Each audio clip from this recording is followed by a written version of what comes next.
नमस्कार दोस्तों, एक बार पुनः आप सभी का स्वागत है ज्ञान अड्डा में। मैं हूं शेफाली और आज की इस वीडियो में डिस्कशन करने वाले हैं 4 महत्वपूर्ण प्रश्नों के बारे में जो कि लगातार आप सभी की तरफ से पूछे जा रहे हैं। बताते चले कि यूडीसी के चेयरमैन मिस्टर जगदीश कुमार जी के सोशल मीडिया हैंडल यानी कि ट्विटर अकाउंट की तरफ से कुछ दिन पहले ये ट्वीट करके हम सभी को ये जानकारी दी गई है कि आप सभी लोगों की जो परीक्षा है यूडीसी नेट की आगामी परीक्षा वो जून के फर्स्ट या सेकेंड वीक में हम सभी को देखने को मिल सकती है। यानी कि अगर एक तारीख की बात करें 7 जून से लेकर 15 जून तक आप सभी की एग्जामिनेशन होने की प्रबल संभावना है और चांसेस है सब कुछ ठीक रहा तो एग्जामिनेशन ये कंडक्ट करा भी देंगे।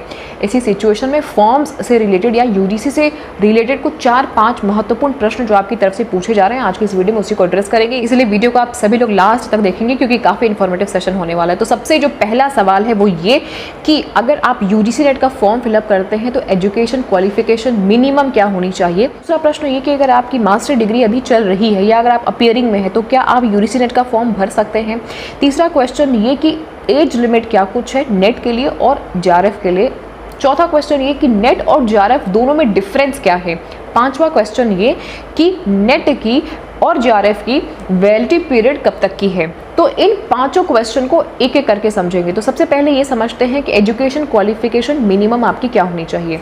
तो सबसे पहले आपके पास में पोस्ट ग्रेजुएशन की डिग्री होनी चाहिए यानी कि मास्टर डिग्री होनी चाहिए किसी भी क्षेत्र में किसी भी फील्ड में और उसमें आपके 55% होने चाहिए अगर आप जनरल कैटेगरी से बिलोंग करते हैं या जनरल कैटेगरी में इकोनॉमिकली वीकर सेक्शन से बिलोंग करते हैं।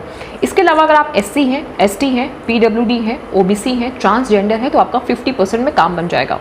मास्टर डिग्री में 50% आपके होने चाहिए अगर आप एससी, एसटी, ओबीसी, पीडब्ल्यूडी या ट्रांसजेंडर हैं। दूसरा क्वेश्चन है कि अगर आप पोस्ट ग्रेजुएशन यानी कि पीजी में अपियरिंग है यानी कि मास्टर डिग्री अभी आपको मिली नहीं है, कंप्लीट नहीं हुआ है, जस्ट अपियरिंग में है, वो चाहे आप फर्स्ट सेमेस्टर में हो या फर्स्ट ईयर में हो या लास्ट सेमेस्टर में हो, तो क्या आप ये फॉर्म भर सकते हैं। तो हाँ, बिल्कुल आप फॉर्म ये भर सकते हैं और यूजीसी आपको बाकायदा 3 साल का वक्त देती है अपनी डिग्रीज को अपने सर्टिफिकेट्स को सबमिट करने के लिए। तो अगर आप अपियरिंग में हैं बहुत अच्छी बात है कि आप पहले ही अवेयर हो चुके हैं, प्रिपरेशन करिए और फॉर्म बिल्कुल भरिए। जो भी आपके फॉर्म आने वाले हैं अप्रैल के आई थिंक 1 हफ्ते में आपके फॉर्म्स भी आ जाने चाहिए मोस्ट प्रोबेबली। तीसरा क्वेश्चन ये कि एज लिमिट का क्या क्राइटेरिया है। तो देखिए जब भी फॉर्म आएगा तो आपके पास में फॉर्म भरते वक्त 2 ऑप्शंस होंगे, या तो आप सिर्फ नेट का फॉर्म भरना चाहते हैं, दूसरा ऑप्शन ये होता है कि नेट प्लस जेआरएफ का भरना चाहते हैं। तो पहले ही समझेंगे एज लिमिट फिर समझेंगे कि नेट और जेआरएफ कैसे एक दूसरे से अलग है।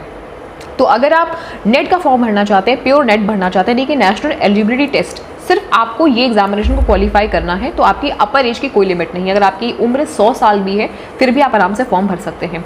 लेकिन अगर आपको नेट प्लस जेआरएफ चाहिए यानी कि फेलोशिप चाहिए, आप चाहते हैं कि सरकार आपको हर महीने कुछ स्टाइपेंड दे, कुछ आपको एक तरीके से रिसर्च करने के लिए या पीएचडी करने के लिए कुछ एक स्कॉलरशिप दे या फेलोशिप दे, तो आपको नेट प्लस जेआरएफ वाला फॉर्म भरना पड़ेगा। लेकिन यहाँ पे माय डिफरेंस एज की लिमिट है यानी कि अगर आप जनरल कैटेगरी से बिलोंग करते हैं तो आप 31 साल तक आप नेट प्लस जेआरएफ का फॉर्म भर सकते हैं। लेकिन अगर आप एससी हैं, एसटी हैं, ओबीसी हैं, फीमेल हैं, फीमेल में अगर आप जनरल कैटेगरी से हैं फिर भी साथ में पीडब्ल्यूडी है या ट्रांसजेंडर है या किसी आपने आर्मी में काम किया हुआ है, ठीक है, आर्मी में आप रिटायर्ड हैं, तो आपकी एज लिमिट का रिलैक्सेशन यहाँ पे है 36 साल तक आप फॉर्म भर सकते हैं। मैं एक बार रिपीट कर देती हूँ, अगर आपको जेआरएफ प्लस नेट का फॉर्म भरना है, जनरल कैटेगरी से बिलोंग करते हैं तो 31 साल यानी कि 31 ईयर्स लास्ट आपका डेडलाइन है। फिर वो चाहे आप मेल में हो या आप कैसे भी, आप जनरल कैटेगरी से बिलोंग करते हैं तो 31 ईयर्स। इसके अलावा अगर आप एससी, एसटी हैं, ओबीसी हैं, फीमेल हैं, फीमेल में कोई भी कैटेगरी से आप बिलोंग करते हो, फिर पीडब्ल्यूडी या ट्रांसजेंडर या अगर आपने आर्मी में सर्व किया है तो आपको रिलैक्सेशन मिला है 36 ईयर्स तक आप भर सकते हैं। इसके अलावा एक रिलैक्सेशन एलएलएम वालों को भी मिला यानी कि अगर आपने पोस्ट ग्रेजुएशन यानी कि मास्टर डिग्री में अगर लॉ की डिग्री आपने ली हुई है तो भी आप 34 ईयर्स तक भर सकते हैं। ये तो था आपका जेआरएफ का और नेट का एज लिमिट का क्राइटेरिया। चौथा सबसे ज़्यादा पूछे जाने वाला सवाल कि नेट और जेआरएफ क्या अलग अलग है। तो देखिए नेट और जेआरएफ में बहुत ज़्यादा डिफरेंस नहीं है, सिर्फ फेलोशिप का डिफरेंस है। अगर आपका सिर्फ नेट क्वालिफाई होता है यानी कि आपने अगर सिर्फ नेट का ऑप्शन चूज़ किया था फॉर्म भरते वक्त तो इट मीन्स कि आप किसी भी कॉलेज में असिस्टेंट या एसोसिएट प्रोफेसरशिप के फॉर्म को भरने के लिए आप एलिजिबल हैं। और अगर आपका जेआरएफ प्लस आपने नेट भरा है और ये क्वालिफाई आप एग्जामिनेशन आप कर लेते हैं तो इट मीन्स कि आप किसी भी कॉलेज में या किसी भी यूनिवर्सिटी में रिसर्च करने के लिए पीएचडी करने के लिए अप्लाई करेंगे तो आपको सरकार कुछ स्टाइपेंड देगी यानी कि फेलोशिप प्रोवाइड करेगी। स्कॉलरशिप के फॉर्म में आप समझ सकते हैं या स्टाइपेंड के फॉर्म में आप समझ सकते हैं जिसकी कीमत लगभग 35,000 के आसपास होती है, 2-4 हज़ार ऊपर नीचे होता है।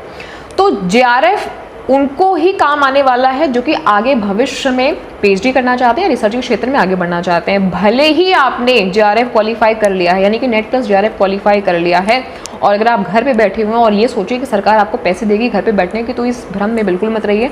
आपको स्टाइपेंड तभी मिलेगा जब आप आगे फर्दर पीएचडी परस्यू करना चाहते हैं। तो अगर आप जनरल कैटेगरी से बिलोंग करते हैं, 31 ईयर्स एज के अंदर की आपकी एज लिमिट है, तो यही प्रेफरेंस दिया जाता है कि आप जेआरएफ प्लस नेट वाला ही ऑप्शन चूज़ करिए। आपका अगर जेआरएफ क्वालिफाई हो रहा है तो बाय डिफ़ॉल्ट आपका नेट भी क्वालिफाई हो जाता है। इसको थोड़ा सा मैं और डिटेल में समझाती हूँ कि सपोज़ करिए जितने भी लोग एग्जामिनेशन में अपीयर होते हैं तो टॉप 6% लोगों का सिलेक्शन होता है। उसी टॉप 6% में से जो टॉप 1% होते हैं उनको सरकार जेआरएफ देती है, यानी कि फेलोशिप प्रोवाइड करती है। और ये फेलोशिप इसलिए प्रोवाइड करती है ताकि आप रिसर्च का क्षेत्र में आगे बढ़ सकें, आप पीएचडी कर सकें। तो आपको पीएचडी करने के लिए वो फेलोशिप मिलती है। अगर आपका नेट प्लस जेआरएफ कंप्लीट हो भी जाता है, यानी कि अगर आप क्लियर कर भी लेते हैं और घर पे बैठे हैं, तो आपको फेलोशिप नहीं मिलेगी, तो आपको आगे पीएचडी में एनरोल करना ही पड़ेगा। इसीलिए आइडियली सजेस्ट यही किया जाता है कि अगर आपकी एज लिमिट है, मतलब एज लिमिट के आप अंडर में है 31 ईयर्स, अगर आप जनरल कैटेगरी में हैं, या अगर आप SC ST फीमेल हैं, OBC हैं, ट्रांसजेंडर है, PWD हैं, 36 ईयर्स से कम की आपकी एज है, तो आप जेआरएफ प्लस नेट वाला ही फॉर्म आप चूज़ करिए। जिनकी एज 36 साल से ज़्यादा है और मतलब वो फीमेल है या SC ST OBC है और वो भरना चाहते हैं, तो वो नेट का फॉर्म भर सकते हैं, क्योंकि उनको जेआरएफ वैसे भी नहीं मिलने वाला, क्योंकि वो एज लिमिट को क्रॉस कर चुके हैं। पांचवा महत्वपूर्ण सवाल कि एक बार आपका नेट क्वालिफाई हो जाता है और जेआरएफ क्वालिफाई हो जाता है तो ये सर्टिफिकेट आपका कब तक वैलिड रहेगा। तो नेट आपको ज़िंदगी में पूरे सिर्फ एक ही बार क्वालिफाई करना होता है, क्योंकि इसकी जो वैलिडिटी पीरियड होती है वो लाइफ टाइम होती है। लेकिन जेआरएफ की जो वैलिडिटी पीरियड होती है वो 3 साल होती है। और अगर आपने पीएचडी में एनरोल कर लिया है, आपका पीएचडी का टेन्योर अगर बढ़ रहा है, अगर आपकी पीएचडी 3 साल में कंप्लीट नहीं हो पाती है, 4 साल या 5 साल लगते हैं, तो आप फर्दर एक्सटेंशन 2 साल का ले सकते हैं। उसको SRF बोलते हैं, मतलब जूनियर रिसर्च फेलोशिप को आप सीनियर रिसर्च फेलोशिप में आप कन्वर्ट करा सकते हैं। तो फर्दर आपको 2 ईयर्स का एक्सटेंशन मिल जाता है। आपकी कुछ स्टाइपेंड या जो स्कॉलरशिप अमाउंट है या फेलोशिप अमाउंट है वो थोड़ी सी आपको बढ़ के ही मिलती है। तो जेआरएफ की जो वैलिडिटी पीरियड है वो 3 साल है और SRF में फर्दर आप एक्सटेंड करा सकते हैं 2 ईयर्स का। नेट की जो वैलिडिटी पीरियड है वो लाइफ टाइम है। तो 4 प्रश्नों को हमने समझा। आई होप कि आपके कंसेप्ट को, आपके डाउट्स को मैंने क्लियर किया होगा। अभी भी कोई डाउट है तो ज़रूर से वीडियो के कमेंट सेक्शन में आप ड्रॉप करिएगा। बताते चलें कि UGC नेट की पेपर 1 की complete preparation free of cost अपने ही चैनल पे मैं करा रही हूँ, जहाँ पे रोज़ शाम 9 बजे हमारी क्लास चलती है।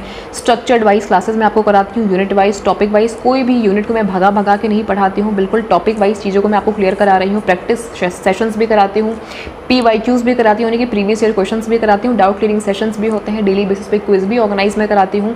आप सभी को bunch of knowledge and bunch of advantages and benefits मिल रहे हैं बिल्कुल फ्री में माय डियर फ्रेंड्स। बहुत सारे मैंने देखे हैं कि यूट्यूब पे कोर्सेज चल रहे हैं या कहीं एप्लीकेशन के माध्यम से, और हालांकि ठीक है वो उनका अपना तरीका है, बट यहाँ पे आपको कुछ भी सिंगल पेनी खर्च करने की आवश्यकता नहीं है। सारी चीज़ें बिल्कुल फ्री में है। PDF भी मैं आपको इवन प्रोवाइड कर रही हूँ फ्री में। सारी चीज़, जितने मैक्सिमम चीज़ मैं अपनी तरफ से आपको फ्री में दे सकती हूँ वो मैं देने का आप सभी को कोशिश कर रही हूँ, प्रयास कर रही हूँ। आप सभी का मुझे बस ब्लेसिंग्स चाहिए, प्यार चाहिए, सपोर्ट चाहिए, और इसके साथ में आपका जेआरएफ चाहिए ही चाहिए। और बेयर मिनिमम नेट तो मैं लेके ही रहूँगी उन सभी स्टूडेंट्स का जो जुड़े हुए हैं, जो प्रिपरेशन कर रहे हैं मेरे साथ पे। सभी लोग टेलीग्राम से जरूर से जुड़िएगा, क्योंकि टेलीग्राम पे आपको PDF मिलती है, क्लास की डिटेल्स और अपडेट्स मिलते हैं। टेलीग्राम का जो लिंक है इस वीडियो के डिस्क्रिप्शन में आपको मिल जाएगा, और कमेंट सेक्शन में सबसे ऊपर मैं पिन भी कर दूँगी।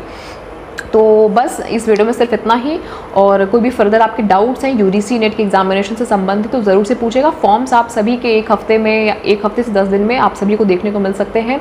आई होप कि ये वीडियो आप लोगों के लिए इन्फॉर्मेटिव रहा होगा। अगर पसंद आया तो जाते जाते लाइक करिएगा, शेयर करिएगा, सब्सक्राइब करिएगा फर्स्ट टाइम अगर आप हमारे चैनल पर विजिट कर रहे हैं और अभी तक आप हमसे नहीं जुड़े हैं तो। All the very best and get success. Tata and bye bye. मिलते हैं हम अपनी क्लास में शाम 9 बजे शार्प। Thank you.